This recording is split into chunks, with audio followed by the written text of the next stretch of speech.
ತುಂಬ ಜನರು ಮಾನಸಿಕವಾಗಿ ಕುಗ್ಗುವಂಥದ್ದು ಎರಡು ಕಾರಣಕ್ಕೋಸ್ಕರ ಕೈತೋಟ ಮಾಡುವರು. ಒಂದನೇದಾಗಿ ಹಾಕಿದ ಬೀಜ ಮೊಳಕೆ ಬಂದಿಲ್ಲ ಅಂತ ಧೂಳುಗಳಿರ್ಬೋದು. ಆದರೆ ಅತ್ಯಂತ ಸಣ್ಣ ಸಣ್ಣ ಸೂಕ್ಷ್ಮವಾಗಿರುವಂಥದ್ದು ಇದೆಲ್ಲ ನಮಗೆ ಗೊತ್ತೇ ಆಗಲ್ಲ ಈ ರೀತಿದ್ದು ಇದೆ ಅಂತೇಳಿ. ನಮಗೆ ಟ್ರ್ಯಾಪ್ ಮಾಡಿ ನಮ್ಮನ್ನೇ ದಿಕ್ಕು ತಪ್ಪಿಸೋರು ತುಂಬ ಜನರು ಹೊರಗಡೆ ನಿಮಗೆ ಕಾಣ್ತಾರೆ ಫೇಸ್ಬುಕ್ಕಲ್ಲಿ, ಬೇರೆ ಬೇರೆ ಕಡೆ. ಪೂರ್ತಿ ಇಷ್ಟನ್ನು ನಾವು ಸ್ಪ್ರೇ ಮಾಡಿ ಅದನ್ನು ಉಳಿಸ್ಲಿಕ್ಕೆ ಸಾಧ್ಯ ಇಲ್ಲ. ಯಾಕಂದರೆ ಈ ಕಡೆ ಸ್ಪ್ರೇ ಮಾಡಿದಾಗ ಅದು ಆ ಕಡೆ ಹೋಗ್ತದೆ. ಇನ್ನು 2 ದಿನ ಬಿಟ್ಟು ಪುನಃ ಬಂದು ಇಲ್ಲಿ ಕೂತ್ಕೊಳ್ಳೋದು. ಅವರು ಒಂದು ಕಾಂಪೋಸ್ಟ್ ಗೊಬ್ಬರ ಮಾಡಿದ ಎಷ್ಟೋ ವರ್ಷ ಕಳೆದೋಗಿದೆ. ಮನೆಯಲ್ಲಿ ಒಂದು ತರಕಾರಿ ಬೆಳೆದಿಲ್ಲ. 10 ಎಕರೆ 20 ಎಕರೆ ಜಾಗಗಳಿತ್ತು.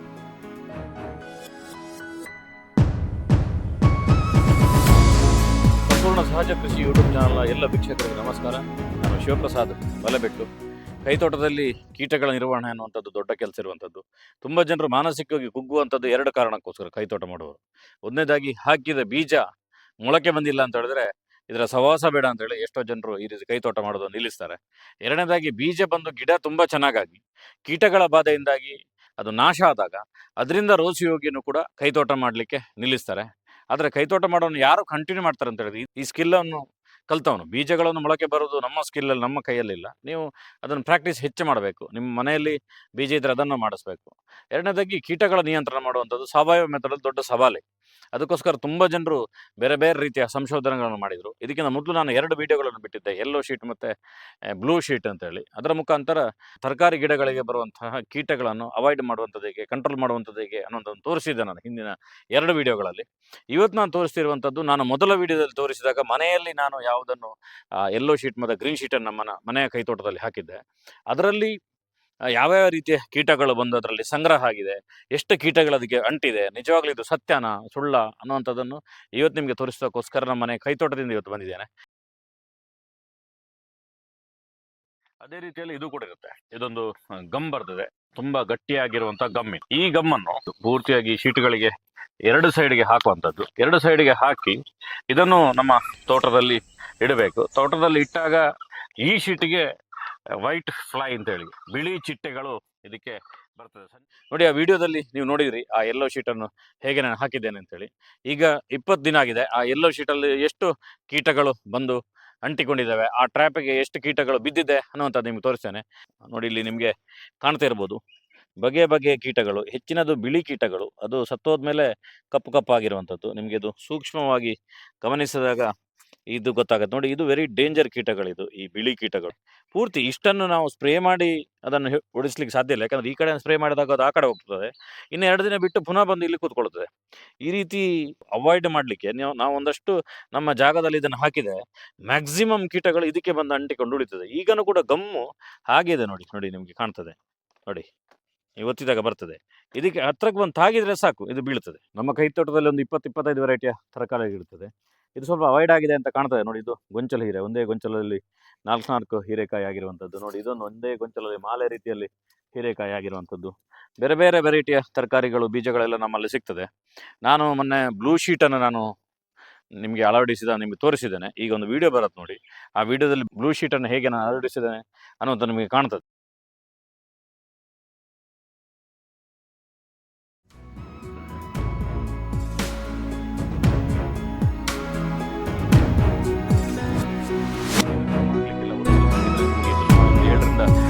ತಿಂಗಳು ಇದು ಬರ್ತದೆ. ಯಾವುದೇ ಮಳೆ, ಚಳಿ, ಗಾಳಿ ಯಾವುದನ್ನು ಬೇಕಾದ್ರೂ ತಡೆಯುವ ಸಾಮರ್ಥ್ಯ ಇದಕ್ಕೆ ಇರ್ತದೆ. ಇದಕ್ಕೆ ಬಂದು ಚಿಟ್ಟೆಗಳು ಬಂದು ಸಂಜೆಯ ಸಂದರ್ಭದಲ್ಲಿ ಇದಕ್ಕೆ ಬಂದು ಹೊಡಿತದೆ. ಗ್ರೀನ್ ಶೀಟ್ ಹಾಕಿರುವಂಥದ್ದು, ಇದಕ್ಕೆ ಕಪ್ಪು ಚಿಟ್ಟೆಗಳು ಬಂದು ಆಕರ್ಷಣೆ ಆಗಿ. ಬ್ಲೂ ಶೀಟನ್ನು ಹೇಗೆ ಅಳವಡಿಸಿದ ಒಂದು 20 ದಿನದಿಂದ ಅಂತ ನಿಮಗೆ ನಾನು ತೋರಿಸಿದೆ ಈಗ ವಿಡಿಯೋದಲ್ಲಿ. ಈಗ ನೋಡಿ ಅದರಲ್ಲಿ ಏನಾಗಿದೆ ಅನ್ನುವಂಥದ್ದು ನೋಡುವ. ಇಲ್ಲಿ ನೋಡಿ, ಇಲ್ಲಿ ನಿಮ್ಗೆ ಕಾಣ್ತದೆ. ಸ್ವಲ್ಪ ಹತ್ತಿರ ತನ್ನಿ ಮೇಡಮ್. ನೋಡಿ, ಇಲ್ಲಿ ಪೂರ್ತಿ ಇದಕ್ಕೆ ಬಂದು ಬಂದು ಬಂದು ಬಂದು ಈ ಟ್ರ್ಯಾಪಿಗೆ ಬಿದ್ದಿದೆ, ಅಂಟಿದೆ. ಕೆಲವು ಧೂಳುಗಳಿರ್ಬೋದು, ಆದರೆ ಅತ್ಯಂತ ಸಣ್ಣ ಸಣ್ಣ ಸೂಕ್ಷ್ಮವಾಗಿರುವಂಥದ್ದು ಇದೆಲ್ಲ ನಮಗೆ ಗೊತ್ತೇ ಆಗಲ್ಲ ಈ ರೀತಿದ್ದು ಇದೆ ಅಂತೇಳಿ. ಇದು ಪೂರ್ತಿ ಇಲ್ಲಿ ಅಂಟಿದೆ. ಈ ಹಳದಿ ಮತ್ತು ನೀಲಿ ಶೀಟಿಗೆ ಬೇರೆ ಬೇರೆ ರೀತಿಯ ಕೀಟಗಳು ಬರುವಂಥದ್ದು, ಅದು ಒಂದೇ ರೀತಿಯ ಕೀಟಗಳಲ್ಲ. ಆ ಕಾರಣಕ್ಕೋಸ್ಕರ ಈ 2 ಶೀಟ್ ಹಾಕಬೇಕು ಅಂತ ಹೇಳುವಂಥದ್ದು. ಹಳದಿ ಶೀಟ್ ಒಂದು 3 ಹಾಕಿದರೆ, ಇದು 1 ಶೀಟ್ ಹಾಕಿದರೆ ಸಾಕಾಗ್ತದೆ. ಅದನ್ನು ನಾವು ಅವಾಯ್ಡ್ ಮಾಡ್ಬೋದು. ತುಂಬ ಜನರು ನಮ್ಮ ತೋಟಗಳಲ್ಲಿ ನೋಡಿ ಈ ರೀತಿ ಇರ್ತದೆ. ಈ ರೀತಿ ಇಲ್ಲಿ ರೋಗ ಬಂದ ತಕ್ಷಣ ಯಾರೋ ಕೆಲವು ಮಾರ್ಕೆಟಿಂಗ್ ಮಾಡುವವರೆಲ್ಲ ನಮಗೆ ಫೋನ್ ಮಾಡಲಿಕ್ಕಿದೆ, ಸರ್ ನೀವೊಂದು ವಿಡಿಯೋ ಮಾಡಿದ್ರಿ, ಆ ವಿಡಿಯೋದಲ್ಲಿ ರೋಗ ಕಾಣುತ್ತೆ, ಅದಕ್ಕೆ ನಮ್ಮ ಹತ್ರ ಮೆಡಿಸಿನ್ ಅದೇ ಹಾಗೆ ಹೀಗೆ ಅಂತೇಳಿ. ನಮಗೆ ಟ್ರ್ಯಾಪ್ ಹಾಕೋರು ಇದ್ದಾರೆ ಈ ರೀತಿ ಯೆಲ್ಲೋ ಶೀಟ್ ಗ್ರೀನ್ ಶೀಟ್ ರೀತಿಯಲ್ಲಿ ನಮಗೆ ಟ್ರ್ಯಾಪ್ ಮಾಡಿ ನಮ್ಮನ್ನೇ ದಿಕ್ಕು ತಪ್ಪಿಸೋರು ತುಂಬ ಜನರು ಹೊರಗಡೆ ನಿಮಗೆ ಕಾಣ್ತಾರೆ ಫೇಸ್ಬುಕ್ಕಲ್ಲಿ ಬೇರೆ ಬೇರೆ ಕಡೆಯಲ್ಲಿ. ಎಲ್ಲರೂ ಅಲ್ಲ ನಾನು ಹೇಳಿದ್ದು, ಕೆಲವು ವ್ಯಕ್ತಿಗಳು, ಬೆರಳೆಣಿಕೆ ವ್ಯಕ್ತಿಗಳು ಆ ರೀತಿ ಇರುವಂಥದ್ದು. ಎಲ್ಲವನ್ನು ನೀವು ಗಂಭೀರವಾಗಿ ಯೋಚನೆ ಮಾಡಿ. ಮೊನ್ನೆ ಯಾರೋ ಒಬ್ರು ಹೇಳ್ತಿದ್ರು, ನಾನು ಆ ಯೂಟ್ಯೂಬ್ನವನ್ನ ನೋಡಿ ನಾನು ನಂಬಿ ಕೆಟ್ಟೆ, ಈ ಯೂಟ್ಯೂಬ್ನ ವಿಡಿಯೋ ನೋಡಿ ನಾನು ಕೆಟ್ಟೆ ಅಂತೆಲ್ಲ ಒಬ್ಬರು ನನಗೆ ಹೇಳಿದರು. ಅದು ಕೆಟ್ಟಿದ್ರೆ ಅದು ನಿಮ್ಮದು ಸಮಸ್ಯೆ. ಯಾಕಂದರೆ ನೀವು ಸ್ವಲ್ಪ ಜ್ಞಾನನ ಬೆಳೆಸ್ಕೊಳ್ಬೇಕು, ನೀವು ಸ್ವಲ್ಪ ಯೋಚನೆ ಮಾಡಬೇಕು, ನೀವು ಸ್ವಲ್ಪ ಪ್ರಾಮಾಣಿಕರು ಯಾರೋ ಇನ್ನೊಬ್ರು ಯಾರನ್ನ ನೀವು ನಂಬಬೇಕು. ಅದು ಬಿಟ್ಟು ನೀವು ಎಲ್ಲ ಯೂಟ್ಯೂಬರ್ಗಳು ಸರಿ ಇಲ್ಲ ಅಂತ ಕೆಲವು ಸಲ ಹೇಳೋದು, ಕೆಲವು ಸಲ ಅದೇ ಯೂಟ್ಯೂಬರ್ಗಳನ್ನು ನಂಬಿ ನೀವು ಏನೇನಕ್ಕೆ ಇನ್ವೆಸ್ಟ್ ಮಾಡೋದು, ಏನೇನೋ ಪ್ಲಾನಿಂಗ್ಗಳು ಮಾಡೋದು, 10 ಸೆನ್ಸಲ್ಲಿ ಅರ್ಧ ಎಕರೆಯಲ್ಲಿ ಕೋಟಿಗಟ್ಟಲೆ ದುಡಿಬೋದು ಅಂತ ಯಾರಾದರೂ ವೀಡಿಯೋ ತೋರಿಸಿದರೆ ಅದನ್ನು ನಂಬಿ ಅದಕ್ಕೆ ಒಂದು ಸ್ಟ್ರಾಟಜಿ ಮಾಡುವಂಥದ್ದು. ಇಲ್ಲಿ ಪ್ರಾಮಾಣಿಕವಾಗಿ ಒಂದು 4 ವೆರೈಟಿ ಗಿಡ ನೆಡಿ ಅಂತ ಹೇಳಿದ್ರೆ ಯಾರಿಗೂ ಕೇಳಲಿಕ್ಕೆ ತಯಾರಿಲ್ಲ ಎಷ್ಟೋ ಜನರು. ಇಂಥದ್ದಕ್ಕೆ ಬಲಿಕ ತುಂಬ ಜನರು ಹೊರಗಡೆ ಸಿಗ್ತಾರೆ. ಈ ರೀತಿ ಬಕ್ರಾಗುವವರು ಎಲ್ಲಿವರೆಗೆ ಇರ್ತಾರೆ ಅಲ್ಲಿವರೆಗೆ ಈ ರೀತಿಯ ಯೂಟ್ಯೂಬರ್ಗಳು ಇರ್ತಾರೆ, ಫೇಸ್ಬುಕ್ಕಲ್ಲಿ ದಿನಕ್ಕೊಂದು ಕತೆ ಹೇಳೋರು ಇರ್ತಾರೆ, ಇಡೀ ಜೈವಿಕ ಲೋಕವನ್ನು ಸೃಷ್ಟಿ ಮಾಡುವಂಥವ್ರು ಕೂಡ ನಿಮಗೆ ಹೊರಗಡೆ ಸಿಗ್ತಾರೆ. ಆ ಕಾರಣಕ್ಕೋಸ್ಕರ ಇನ್ಯಾರಿಗೂ ದೂರದಕ್ಕಿಂತ ನೀವು ಫಸ್ಟ್ ಯೋಚನೆ ಮಾಡೋದು ಒಳ್ಳೇದು. ಫಸ್ಟ್ ಆಫ್ ಆಲ್ ಆಗಿ ಯಾರು ಪ್ರಾಮಾಣಿಕರಿದ್ದಾರೆ, ಸರಿಯೇ, ಅವ್ರದ್ದು ಕೃಷಿ ಬ್ಯಾಕ್ಗ್ರೌಂಡ್ ಏನು, ಅವರು ಕೃಷಿ ಏನಾದರೂ ಮಾಡ್ತಿದ್ದಾರೆ ಅಥವಾ ಕೇವಲ ಭಾಷಣ ಮಾತ್ರ ಮಾಡ್ತಿದ್ದಾರೆ ಸಾವಯವದ ಬಗ್ಗೆ. ತುಂಬ ಜನರು ಕೆಲವರು ಬುರುಡೆ ಬಿಡೋದು ಅಂತ ಹೇಳ್ತಾರೆ, ಬುರುಡೆ ಬಿಡ್ತಾ ಇರ್ತಾರೆ, ಗಂಟ ಭಾಷಣ ಮಾಡ್ತಿರ್ತಾರೆ ವೇದಿಕೆಯಲ್ಲಿ, ಸಾವಯವ ಹಾಗೆ ಹೀಗೆ, ಇದು ಮಾಡಬೇಕು ಅದು ಮಾಡಬೇಕು, ಜೀವಾಮೃತ, ದಶಕವ್ಯ, ಪಂಚಗವ್ಯ, ಪೊಟಾಶ್, NPK ಅದು ಇದು ಅಂತೇಳಿ. ಆದರೆ ಪ್ರಾಕ್ಟಿಕಲ್ ಆಗಿ ಅವರು ಸೆಗಣಿ ಮುಟ್ಟದ ಎಷ್ಟೋ ವರ್ಷಗಳು ಕಳೆದೋಗಿದೆ, ಹಾರೆಯನ್ನು ಮುಟ್ಟೋದು ಎಷ್ಟೋ ವರ್ಷ ಕಳೆದೋಗಿದೆ, ಅವರು ಒಂದು ಕಾಂಪೋಸ್ಟ್ ಗೊಬ್ಬರ ಮಾಡಿದ ಎಷ್ಟೋ ವರ್ಷ ಕಳೆದೋಗಿದೆ. ಮನೆಯಲ್ಲಿ ಒಂದು ತರಕಾರಿ ಬೆಳೆದಿಲ್ಲ, 10 ಎಕರೆ 20 ಎಕರೆ ಜಾಗಗಳಿರ್ತದೆ, 10 ತರಕಾರಿನ ಮನೆಗೆ ತಗೊಳ್ಳೋಕ್ಕೆ ಅವರಿಗೆ ತಾಕತ್ತಿರೋದಿಲ್ಲ. ಅವರೆಲ್ಲ ಮಾತಾಡ್ಲಿಕ್ಕಿದ್ದಾರೆ, ತುಂಬ ಜನರು ಗಂಟೆಗಟ್ಟಲೆ ಮಾತಾಡೋರು ಇದ್ದಾರೆ, ಕ್ವಾಲಿಫಿಕೇಷನ್ ಏನು ಅದನ್ನೆಲ್ಲ ಕೇಳೋರಿದ್ದಾರೆ. ಆದರೆ ಇಲ್ಲಿ ನಾವು ಮಾಡುವಂಥದ್ದು ಇದು ಸಿಂಪಲ್ ಮೆಥಡ್. ಇಲ್ಲಿ ಕ್ವಾಲಿಫಿಕೇಷನ್ ಕತೆ ಬೇಕಾಗಿದೆ. ಅನಾಗರಿಕ ಮನುಷ್ಯ ಬಂದರೂ ಕೂಡ ನಾವು ಕೈತೋಟವನ್ನು ಮಾಡೋದು ಹೇಗೆ ಅಂತ ಹೇಳಿಕೊಡ್ತೀವಿ, ಭಾಷೆ ಬರದವನಿಗೂ ಕೂಡ ಹೇಗೆ ಅಂತ ಹೇಳಿಕೊಡ್ತೀವಿ. ಈ ಮೆಥಡನ್ನು ನೀವು ಫಾಲೋ ಮಾಡಿ, ನೀವು ಗ್ಯಾರಂಟಿ ಕ್ಲಿಕ್ ಆಗ್ತೀರಿ. ಇಂಥ ಯಾವುದೇ ಸಲಹೆ ಸೂಚನೆಗಳು ಬೇಕಾದರೆ ನಮ್ಮನ್ನು ಕಾಂಟ್ಯಾಕ್ಟ್ ಮಾಡಿ. ಅದರೊಟ್ಟಿಗೆ ನಮ್ಮದು ತುಂಬ ವೀಡಿಯೋಗಳು ನಿಮಗೆ ತಮ್ನೇಲ್ಸ್ಗಳೆಲ್ಲ ಕಾಣ್ತಿದೆ, ಆ ಎಲ್ಲ ವೀಡಿಯೋಗಳನ್ನು ನೋಡಿ. ಅದರೊಟ್ಟಿಗೆ ಇಂಥ ಒಂದು ಅಮೂಲ್ಯವಾಗಿರೋದು ವೀಡಿಯೋ ಎಲ್ಲ ಕಡೆ ಶೇರ್ ಮಾಡಿ. ಯಾರಾದರೂ ರೋಗ, ಬೇರೆ ಬೇರೆ ಬಾಧೆ ಇಂಥದ್ದೆಲ್ಲ ಮಾತಾಡೋರಿಗೆ ಇದೊಂದು ಪರಿಹಾರ.